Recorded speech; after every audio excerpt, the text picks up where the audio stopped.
No, no.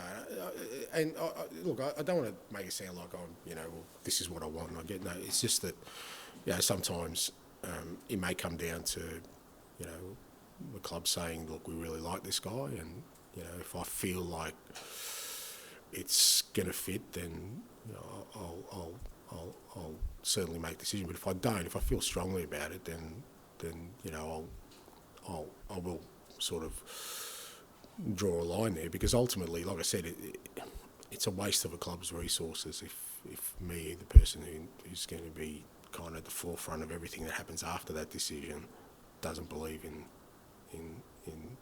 the decision we've made. But more importantly, I take ownership of it.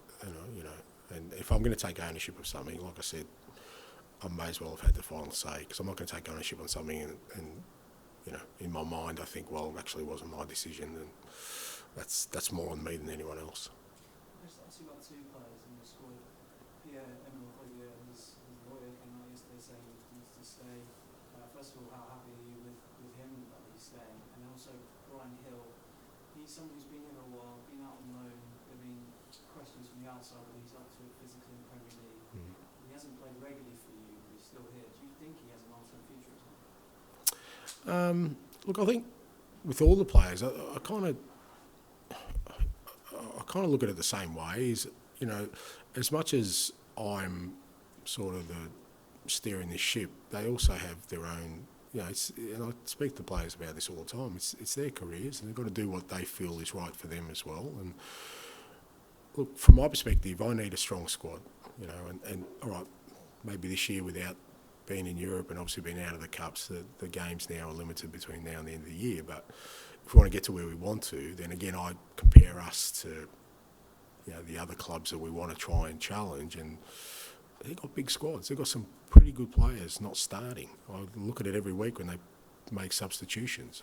So that's what we've got to get to. So whether that's Brian or Pierre, who maybe probably feel they should be playing more, if they made a decision that, I need to go somewhere else to play, it's not like I'm just going to leave that ball. I'm going to replace them with somebody, again, who I think is going to be a good enough player to play in the Premier League, but maybe won't start, because you need that, But Pierre's played the last two games, and I think he's probably played just about every game this year, I think, at some point. He hasn't started a lot, obviously.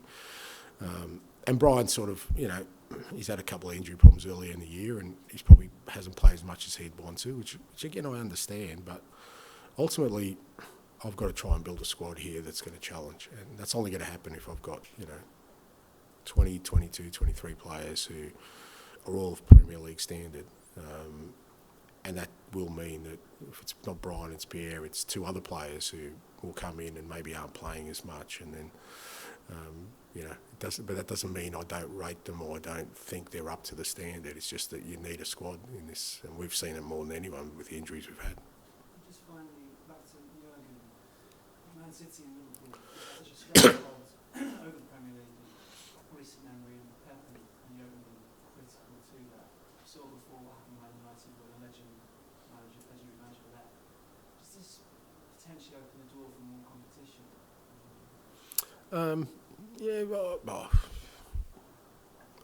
Look, I think with those kind of things, it just depends. It depends on everyone else, because the one thing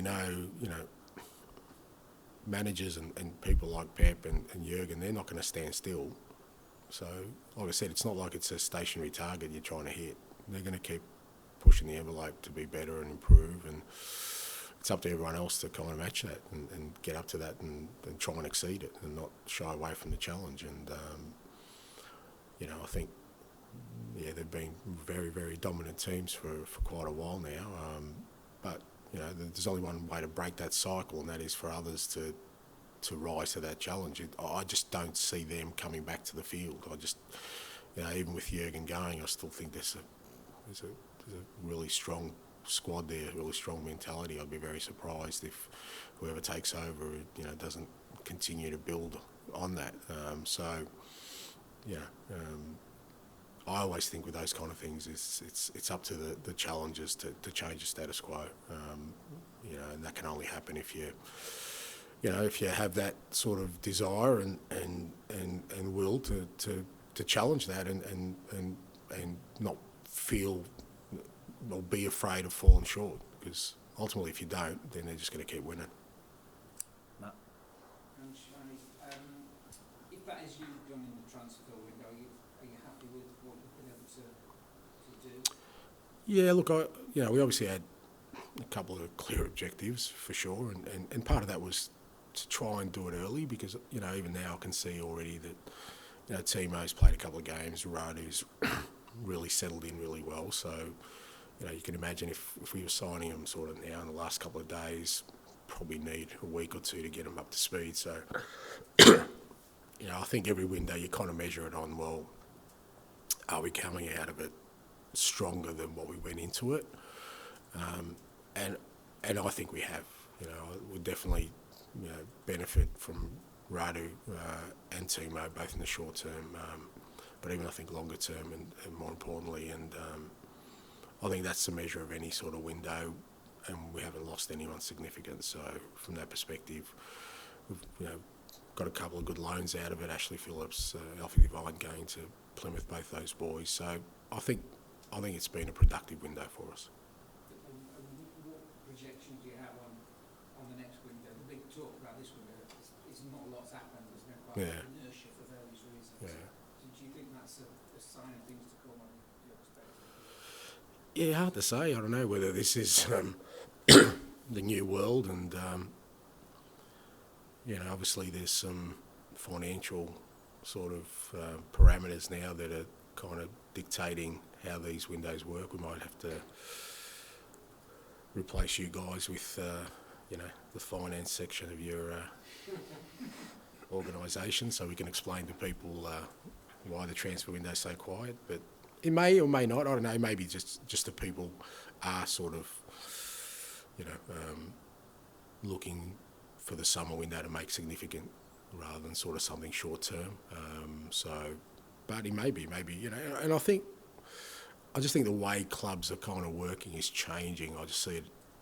There are some more strategic decisions. I think you're seeing less, not panic buys, but kind of desperation just to bring anybody in or just to buy someone. I think clubs are just being a little bit more strategic now in these kind of moves, and I also think that there's very little secrets out there. Like I reckon if you went through all the Premier League clubs and could somehow snatch their list of 18 to 21 targets, I don't reckon there'd be a lot of difference between all of them, because there aren't many out there now. So that's changed things a little bit as well. So I think everyone's just a little bit more cagey and strategic.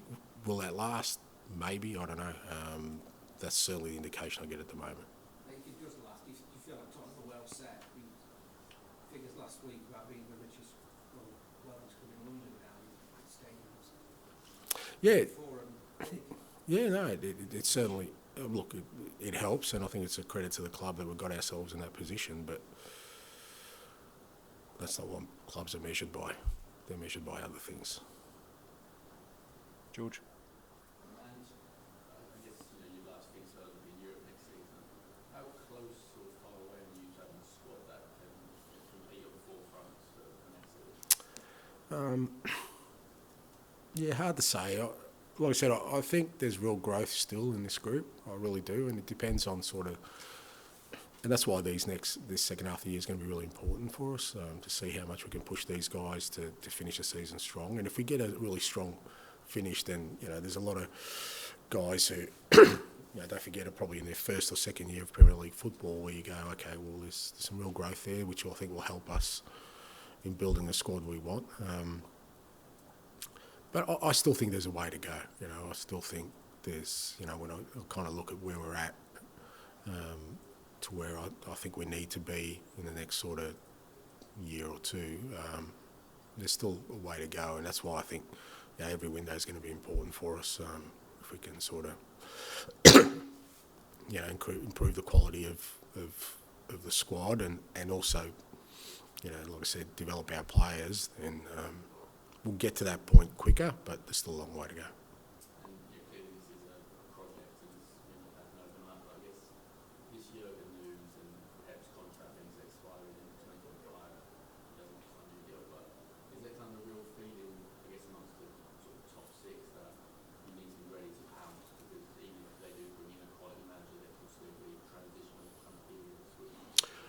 No, again, like, that's what the kind of. I guess that's the point I was making before. Is if that's your only hope, waiting for the top ones to slip, I don't think you get there. I'd rather them be at their best and we match them, we get up to that level and exceed it, than hope that they slip up. I just don't think that's a strategy. I think that's more of a wish. Like I said, we got a real good indicator the other night that they're still.